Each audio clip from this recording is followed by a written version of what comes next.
Hello and welcome everyone. Space Wizard Total War here, and in today's video we have a brand new dev chat that has just been released. We're going to go ahead and watch that here together and get a little bit of news as to what's coming in Update 6.0 and for the future coming Greenskins Ogre Khorne DLC. So, like I said, I haven't watched this yet, so let's take a look together. Hi everyone, I'm Steve Coleman, Senior Community Manager on Total War, and I'm once again sat down with some of the lovely developers. Hang on, we're going to have a pause right off the bat here.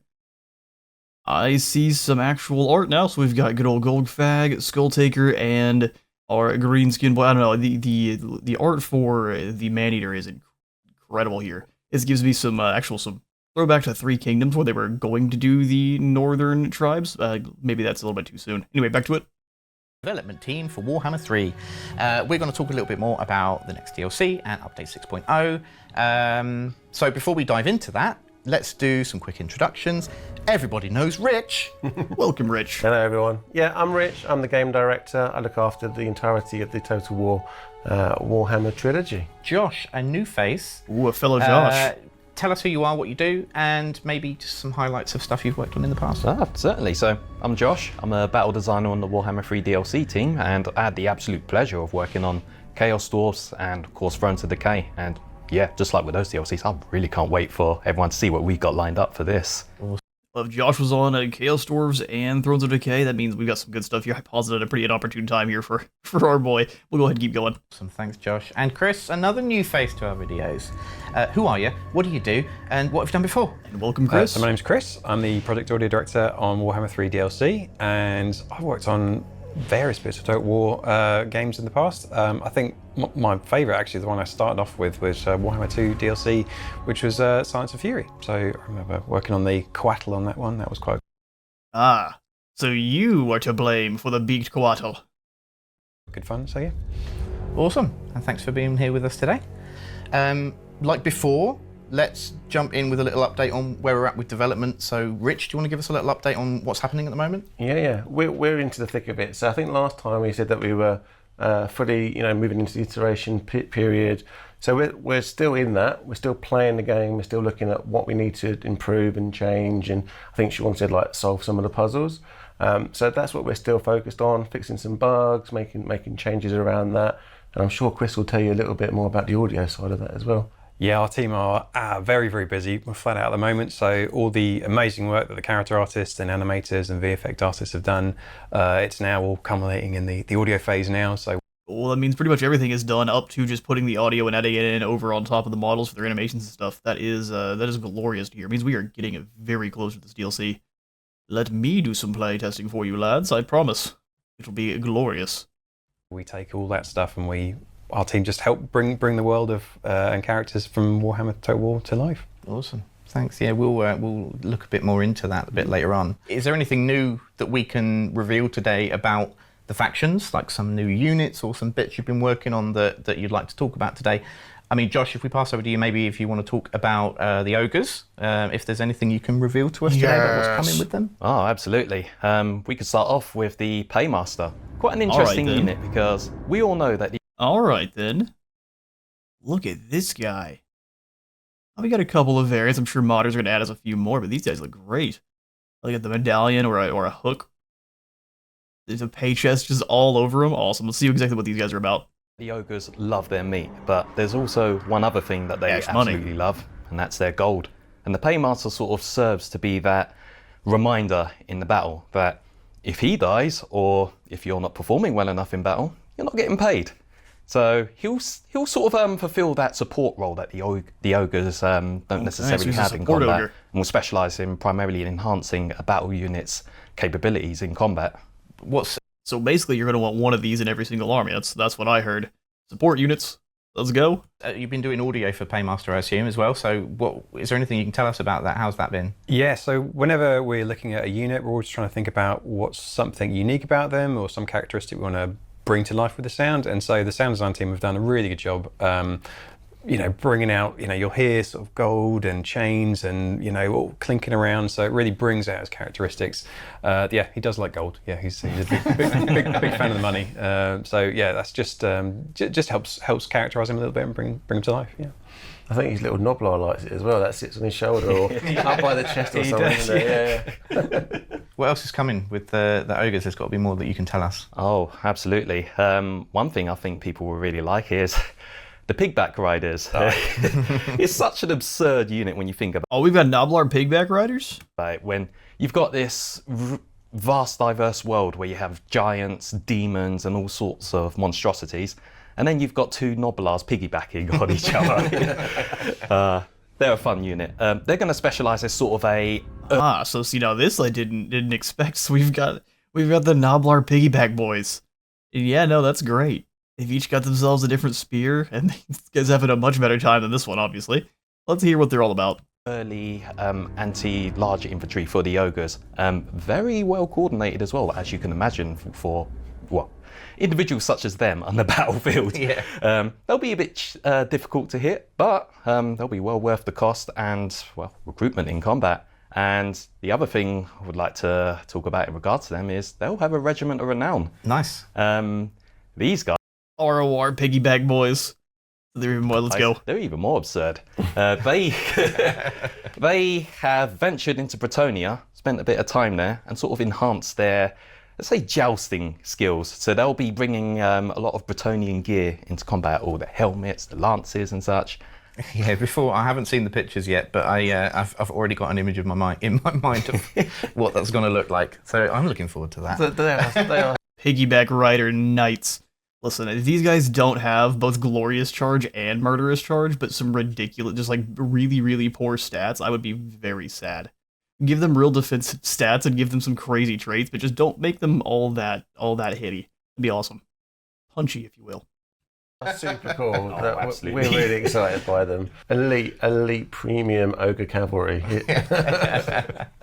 While we're on the subject of ogres, what's been your kind of highlight of working on it so far with this DLC? Like, have you got any favourite units or bits or mechanics that are coming into it that you've enjoyed working on most? Oh boy, well, they've all been honestly a blast to work on. Nope, that's not allowed to be an answer. You need to tell us a new unit, and that needs to be your favorite one. Let's go. Our artists and animators have done a fantastic job bringing them all to life. One unit in particular which has gotten me is the Eshin Man-Eater. That's another regiment of renown we're going to be bringing in. And that guy is, well, he spent time with the Skaven, and he has picked up a few stealthy and sneaky skills from Skaven, and you're going to be bringing that kind of unit into the battlefield. Imagine this large ogre who's probably the worst character in the room in regards to stealth, but he still manages to pull it off in combat somehow. Impressive. Yeah. For anyone at home, if you're not sure what we're referring to, that's the ninja-looking man-eater ogre. So yeah, he looks really cool, and he's like. Okay, so this is what they're gonna look like. So what we're gonna he's a pseudo hero. So I was gonna jump in real quick, just kind of talk. I bet you anything they're gonna have smoke bombs. Looks like they have so they're gonna be a melee hybrid. So it's a little bit different than I was expecting. So I was expecting them to have weeping blades, and then also smoke and like concealment bombs. We'll see what they're thinking. It looks like they're gonna maybe not weeping blades, but at least they'll have the gutter runner throwing stars. But for an ogre, this throwing star is gonna be bigger than a person's head. That is a nightmarish throwing star. They can throw them with ogre strength too, so it's gonna be coming at you like a 50 cal. Like a pseudo hero, isn't he, Josh? Yeah. Because it's just him. It's just one. It's not a unit of them. Yeah, special guy to play around with in battle. Absolutely. We don't usually do units, well, for regiment renowns like that at least, but that's part of what makes him unique. Is there anything else you can tell us, like any abilities or anything to kind of shout about that are coming with the ogres? Yeah, one thing in particular is for Golfag.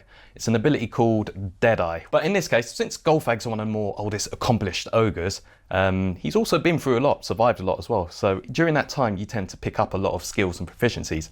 In this case, Golfag's learned how to use the pistol to wear down and snipe people from a distance. So the player will be able to pick any target, well, not any target, any character they want, and if they want to wear him down, maybe take a pop shot or even finish him off as they're routing, well, Golfag will be able to deliver that, that's for sure.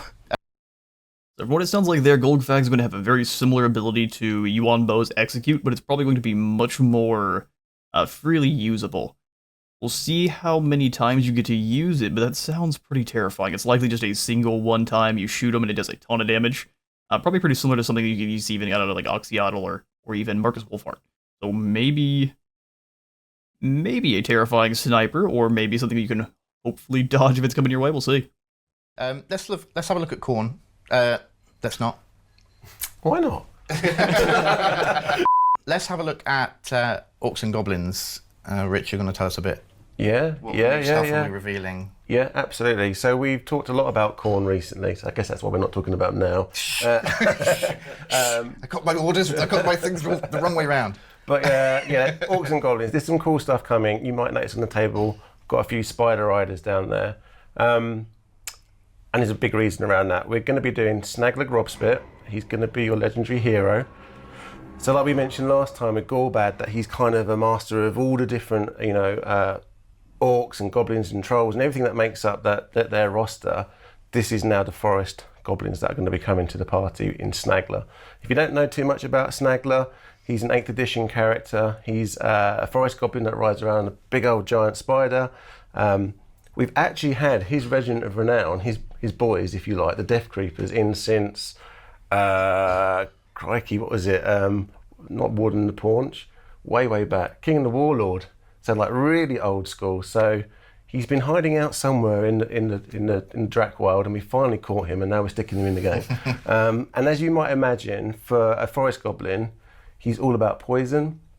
So you can expect some skills and some buffs and abilities all around that, which accentuate not only his skill on the battlefield, but also his death creeper units and then his army as a whole. So he's going to be a fun one. Looking forward to seeing him rock up. All right, well, I don't know the lore behind this hero, but having ourselves a Forest Goblin legendary hero, it sounds amazing. So it does sound like he's going to be always mounted on the spider, similar to how Gordoz is always on his wolf. That's going to be awesome.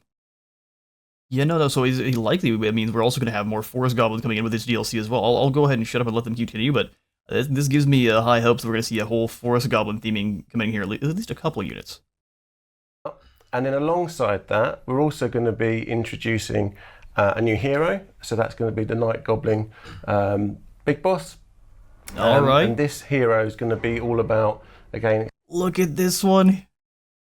This poor guy's, he has replaced his arm with a claw. Fantastic. He's got a little Dawi skill. That goes in the book. Accentuating things around squigs. So as you've seen in the past, we've introduced the colossal squig, so I expect him to be able to like wrangle them and do some funky things there. And the other squigs that I'm sorry, you can wrangle squigs? All right, we'll just continue on there. Squig wrangling confirmed. we've already got in the game. What else have we got? We've got loads more. Black Orcs. So we're doing Black Orcs with shields. Something that I know a lot of you have asked for a long amount of time. So they're going to be coming in as a new unit. They've got these really big, scrappy shields with the colourful sort of faces on them, tough as nails, and they're going to be joining the fray as a new unit as a part of the DLC. Let's take a look at Khorne. Before we do, the fact that this variant is coming as part of the DLC is something I'm not the biggest fan of. It seems like if we could do a variant like this, if it's like a group of Black Orcs with swords or probably axes and shields, they could go for the variants, like similar how they have done with the Grave Guard with halberds. But before I pass too much judgment, we'll go ahead and we'll wait and see. So now onward to Khorne. Josh, I think you're going to tell us a bit more about some of the units that are coming, some new ones that we can reveal today. Yeah, so one we can reveal right now is the Lord, the Blood Speaker. Completely new for Khorne. Okay, so before they continue, look at him. This boy, he enjoys knives a little bit too much. Ouch indeed. So what are we thinking? This is probably going to be a support style Lord. I can't wait. This is one of the things where they said they weren't going to do a Lord for Khorne, and they ended up doing one anyway, so that means probably the Paymaster is actually a Lord unit, which is interesting. Onward. We all know what Khorne's about, all about the fighting, killing for the skulls, the blood and gore and all that. The Blood Speaker introduces a new sort of role for him. So support role, specialises in buffing friendly units around him. But he also encompasses the best of Khorne, which, as I've just stated, fighting everything. So this is a character you can easily have enhance your units in combat just by just getting him stuck in, and he'll be durable for that. That's for sure. Any others? Well, we've got Zangors, Pestigors, and now we have Khorngors. Khorngors! Oh man, they look horrifying. These are some creatine enhanced enhanced goatmen, that's for sure. They're covered in ring mail. All right, all right. Interesting. I love the brass rings and then the normal iron ones. Cool. And oh boy, they're a really tough unit to say the least. They'll have a anti-large sort of role within the Halberdiers, actual roster. alright. Sort of mid. So you can choose in between the Chaos Warriors with Halberds or with the Khorne. But one thing that sets the Khorne apart is they have the best qualities of a Gore unit from the Beastmen roster. So they'll have abilities such as Primal Fury, Frenzy, and of course, as Khorne is ever so watching combat, if they fall below his expectations, they will certainly get a buff that will make sure that when they kill, they're doing it right. Khorne sounds like it would be quite a fun one to do audio for. Agree. So our Khorne are going to have their own specialty, where as they are taking damage, they're going to start killing harder. So a little bit of an interesting one. You're going to want to throw them directly into the fray and watch them, as they get lower in health, they'll start doing better, which is always a unit that I'm intrigued by. I bet you the Blood Speaker will have options to heal friendly units around them or give them the ability to feast on gore, whatever that gives them the regeneration as long as they're in melee. That would make sense alongside a kind of a berserker ability like that. Onward to their audio, though.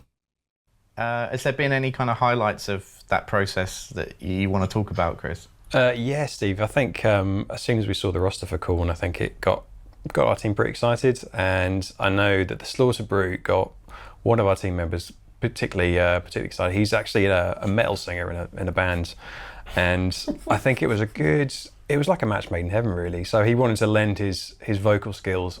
It's quite terrifying, actually, what he can do playing like.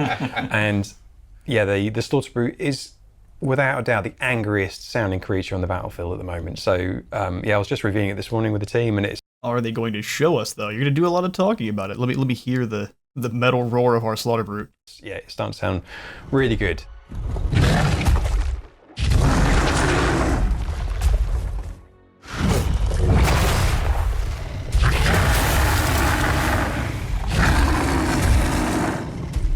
You know, he's an angry boy, isn't he? We'll go back and listen to that one more time. Those animations look great. That definitely looks like it's from a version that is not quite as well put together, but let's go ahead and... So, yeah, I was just reviewing it this morning with the team, and it's starting to sound really good. So before I let him do his thing, we've got swords jabbed all on the back here.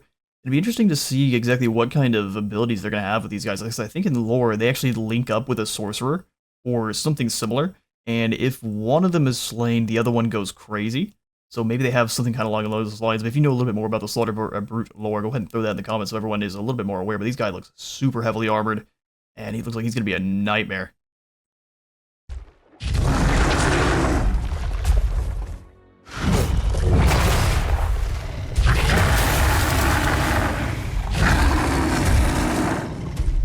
You know, we looked at abilities for Ogres. Is there any for Khorne, for Skulltaker, that you can tell us about? Yeah, so he'll have his Cloak of Skulls ability. You'll have various means of enhancing it on the campaign side, but on the battle side, Skulltaker's a character you'll want to send against other legendary lords and lord characters in general. He's very good at one-on-one dueling, but the Cloak of Skulls will sort of enhance his defensive capabilities. In combat, providing he's got lots and lots of kills, his defensive stats will be progressively buffed. So this is a character which you'll send against other characters, ideally with these stats enhanced. So you could get the best out of him and make him even more durable. And let's just say the opposing side will have a really tough time against him. So are those buffs enhanced by the amount of skulls he's taken, essentially? Oh yes. Oh yes, you'll want to get as many as you can to max them out. Little fact about the Cloak of Skulls. As soon as we saw the unit art for that, I said to the team, I want to hear those skulls. Like, it's such a unique cape. That's very, very morbid, Chris. It's morbid, but that's a fantastic bit of design philosophy to have there. You see, though, that great big cascading Cloak of Skull. You want to hear those things clinking around as he runs. That's absolutely what you want. It is a little bit. What's probably a bit more disturbing is when one of our team members said, "I got you sorted. Don't worry. I can get some bones." Very fair. That's pretty concerning in and of itself. Look at this. That is the face of utter. Which member of our team is this, Rich? Why didn't you tell me about them? Genuine bones. I didn't ask too many questions other than You don't, know, do you, when that kind of statement comes out? other than they were procured by humane means, so you know that's fine. But when you get up close to the Skull Taker on the battlefield and you hear his cape, you know, flowing around, you'll hear, you know, real bones, you know, on there, which is a bit gross, but you know, it's pretty cool. And so yeah.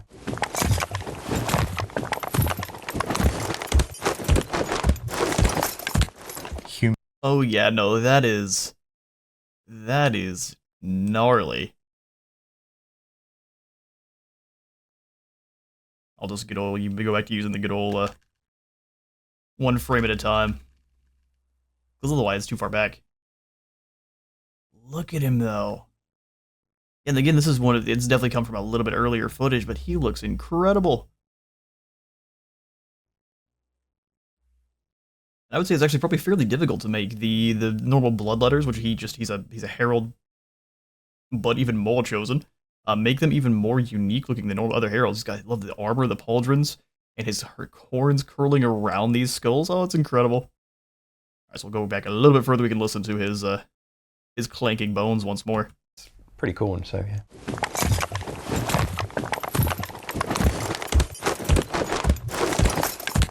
Humane means. There's no further questions. I think we'll just leave it there.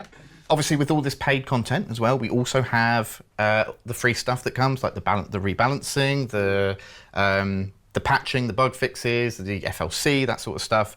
Is there anything coming as part of Update 6.0 that you can talk about? You betcha, yeah. The team's been working really hard on loads of stuff behind the scenes on that. So let's start with the Greenskins.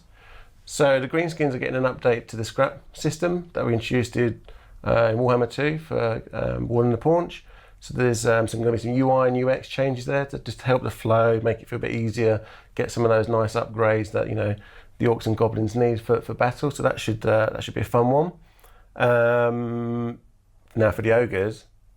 So interesting. The only thing they're going to tell us about the Greenskins is they're going to do a good UX UI change on the scrap upgrades. Hopefully there's going to be even more options for them as well. 3 is nice, but maybe just a few more crazy options. The orcs and goblins are known for just throwing together some absolutely insane weapons that just both look like they don't work and are utterly devastating. Oh, Steve. It's an ogre Oh, hall. Steve. So there's all sorts of stuff happening there. We're going to be having some updates to the Great Moor and the offerings there.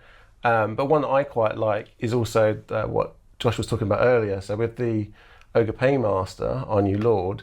Okay, so I guess I did miss it earlier. The Paymaster is the Lord type, so you won't be able to put them in with, like, Greasus and have some crazy Tyrant Paymaster stuff going on, but that's entirely fine. So they also mentioned that we're going to get a change to the Great Maw and how the offerings work. All right. All the Ogre Lords are going to get big names now. So, Nice. yeah, it's not Oh, thank goodness. Thank goodness. just reserved to our legendary Lords of the past. So that's a nice one for them. And then Khorne. Khorne's No, see, before we move on, you have to also let all the ogres have all of the big names active at the same time. So similar to your Chaos Warriors, how they're able to unlock those different... It's basically the same thing, where the Path of Chaos thing, where they say a need to rank up in channeling stance or defeat a army of Tzeentch or Khorne or whatever to get an additional buff. That needs to be the same way the big names work, where Greasus, when he's introduced, they say all of his big names. He doesn't just choose, I'm the Horde Master today. He is all of them.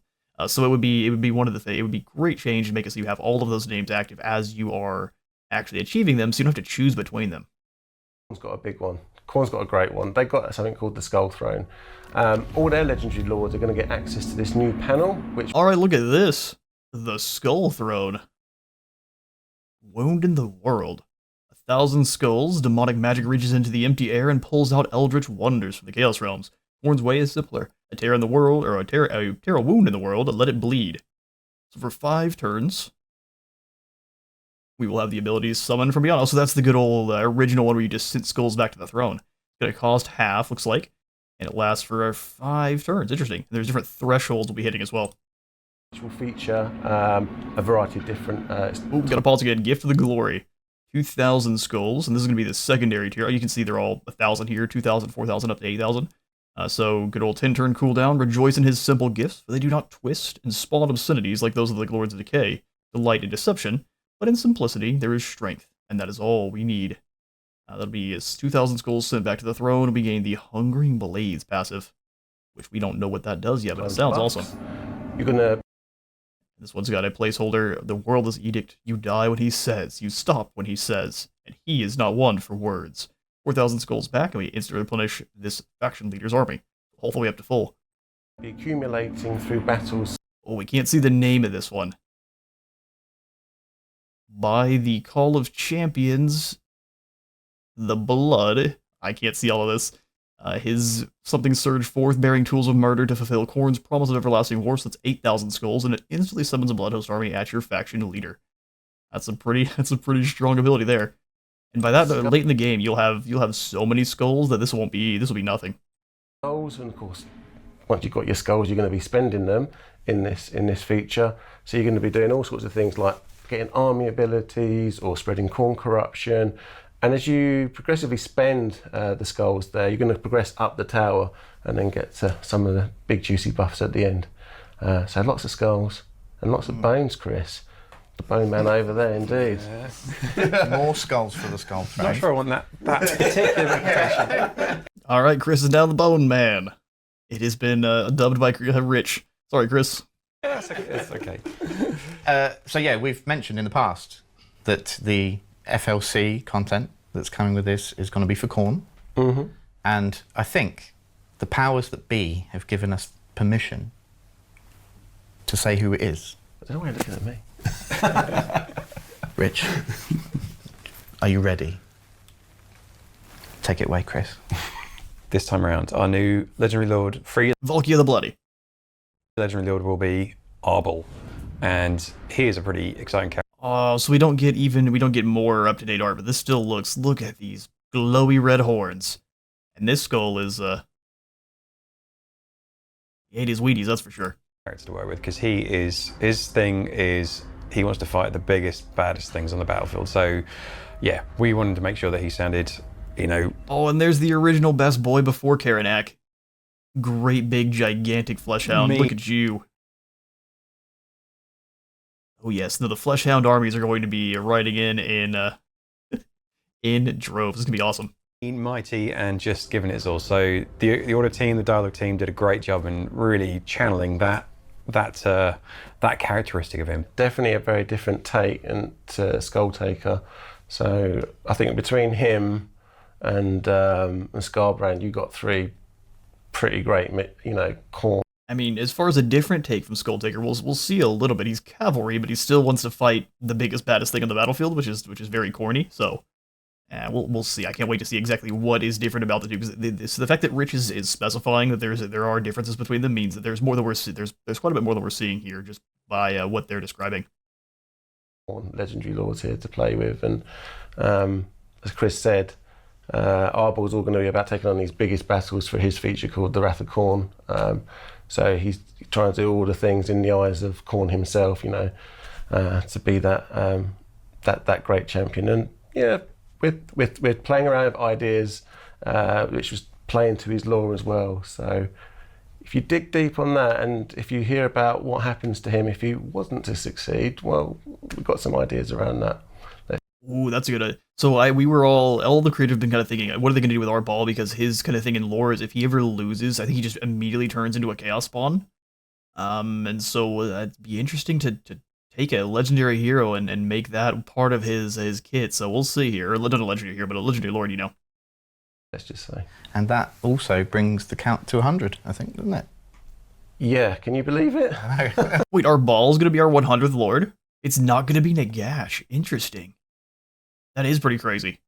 It's crazy, isn't it?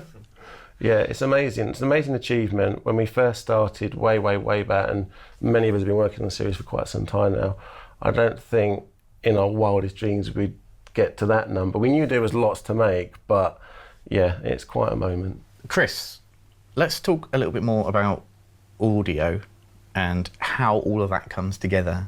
So what's your process, I guess, from like conceptualization of a DLC through to people hearing it for the first time and things like that?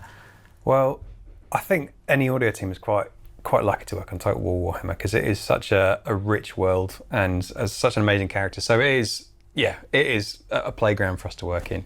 But our process starts really when we see the unit roster come through and we start seeing some of that concept art, and we can start, as our sort of departments, our dialogue department, sound design department, start planning out what we're doing at quite that early phase. So our really talented dialogue team, they sit down with our designers and narrative team, and they work out what we call a character bio. So this is all the characteristics of that unit or lord or whatever it might be, that, you know, how big they are, where they're from, what's their age, what makes them tick, what there's some vocal characteristics that we might be expecting. And from that, they go away to a really extensive casting process, and we get lots and lots of talented actors to come in and read for these parts. And then we do, you know, this casting process is quite extensive. We make sure that we really nail, so everyone's kind of has a score and has an opinion on these things until we kind of go, right, that's the one, that's the match up for those units or that character or that lord. And then the team will do some prototyping on maybe some voice processing, you know, make it may sound a bit corny or maybe a bit more ogre-y. And then finally doing what the team are doing right now is onto the actual recording. So our script writers have put together, you know, really great scripts for the characters. I can't wait for the audience to see what we've got this time around. And our sound design team, meanwhile, even before we start getting animations or VFX in, we can look at these unit rosters and go do our research and look up the lore. What we really like doing is seeing where there's something unique or some characteristic we want to bring out with the sound design. And the great thing about Total War is the scale is from the giant battlefield right down to the thing. So right up close. So we can make sure that their abilities or their projectiles or their weapons, you know, particularly for our lords, sound really big, so the player knows exactly what's going on in the battlefield or can have an idea of in that chaos that there's something big and bad happening over there.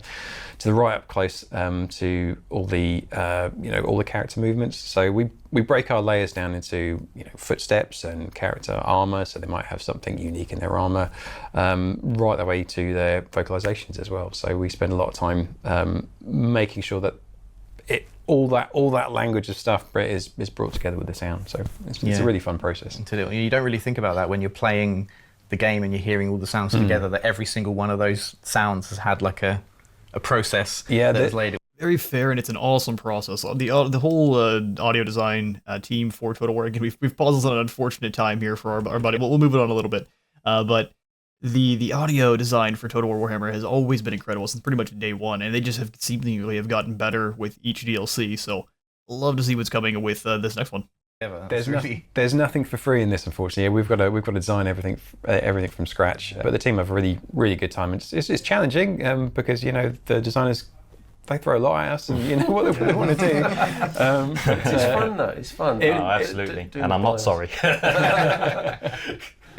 I mean, the great thing about with us is we are bouncing off of what the amazing character artists, what the animators, what the VFX team do. So we can help bring all their amazing work to life with the sound, and you know, hopefully the players kind of feel that, so it will feel visceral and feels real, and you know, they have a good time doing it. So yeah. And you've got some weird techniques, haven't you, on the team, like how you make some of the sounds? Yeah, that's very true. I mean, this time round, we kind of had a bit of a bonus. So when we had the squigs, so we've got the traditional little squigs, and we've got this gigantic colossal squig.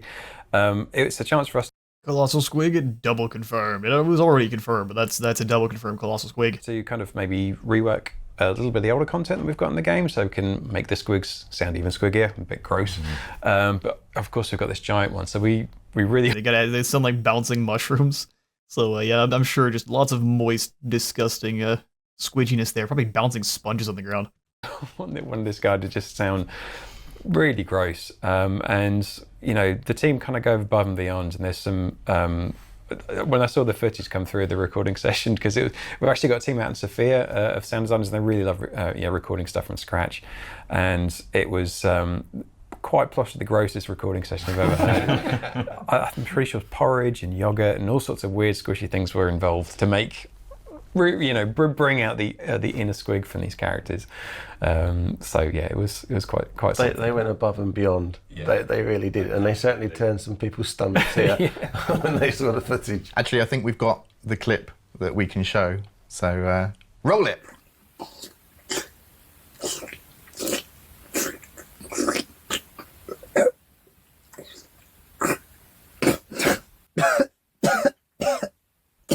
When you're playing, Man was dying. Well, that's indeed some interesting techniques there. I can't lie. That dude started to die at the end, choking on yogurt. and you see the colossal squig and you hear those wonderful sounds, think of that poor dev sucking on porridge. Or porridge. Sucking on some porridge. Delicious. At least we didn't have to do that, Steve.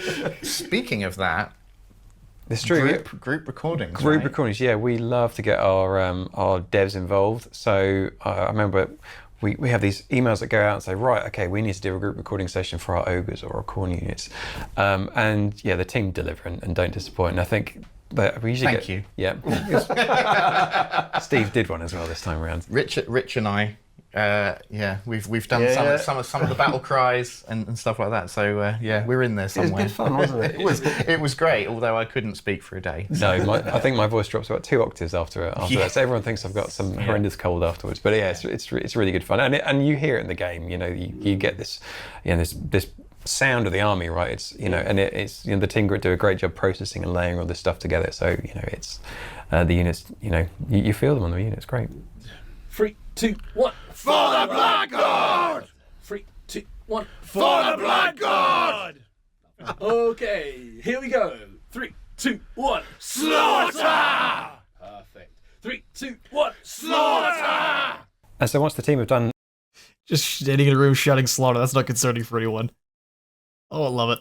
all their incredible work, and we've got all the sound design and we've got all the dialogue together, then we start the mixing process, and actually that's the bit that I love the most, is actually hearing everything all together, and we start balancing everything against each other. So we make sure that the most important sounds are heard on the battlefield, and all the tiny details when the characters get nice and close are audible as well, and it's just the final sheen, the final polish on everything. Few last minute feedback notes are always natural in this process in our iterations phase, but that's the bit where we kind of put the final audio polish on it. Yeah, Awesome. It's got to be really rewarding hearing all of that come together into that final product. yeah, so much hard work goes into it from the audio team as well as the wider team, and it's it is the final step that you kind of go, yeah, that's there, we got something good in the bag there. Just makes it, doesn't it? Just immerses you in into the world. Well, thank you guys for joining me for this today. It's been really great to give some more information about the next DLC and Update 6.0. We'll be back later this month with the official trailer, as well as some gameplay showcases and things like that on the run-up to release. So once again, Rich, Josh, Chris, thanks again for joining us, and thanks for watching, and we'll see you next time. Bye. Right, see you all later. So a little bit sad we didn't get to find out even more information, but I'm always going to be ravenous for more info. Thank you all so much for stopping by our reaction to this dev chat. Let me know what you all thought to the information we have been given in the comments below, but I will go ahead and see you all in the next one.